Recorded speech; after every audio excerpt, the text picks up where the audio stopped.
Yeah, that I think initially? I think it was noticeable when Akil, he certainly did that for us.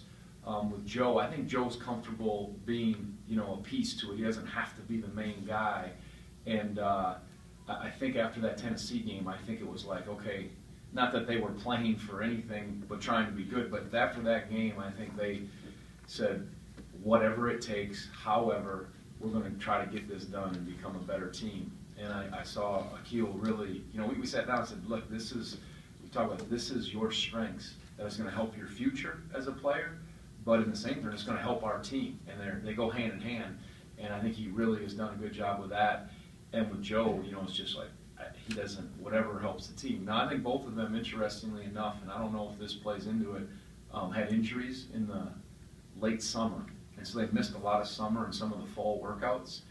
And, my hope is that those miles that they didn't put on then, that they'll be fresher now, which is very important. But they seemed like they were strong through the meat of the ACC season, and I think that was important. And I don't know if they were rusty early. You could maybe make the same case for Malcolm and Anthony too, being redshirts. I think that stuff might play into it too. Akil said his head might have been elsewhere during the first semester. Did you sense that?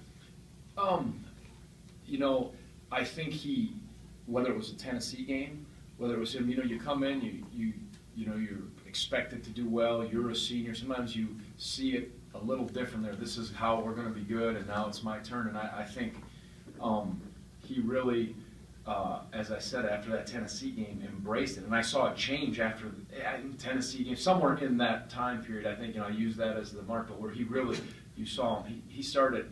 He almost became more of a finisher than a starter of plays. Not that he's unselfish. He's always screening and doing things, but ironically, he started scoring more, rebounding more. And we did shorten our rotation, so he probably played more minutes. But he just really, at that point, said, I'm going to become a guy who gets people open with screens. I'm going to lock people up. I'm going to run the floor. I'm going to finish.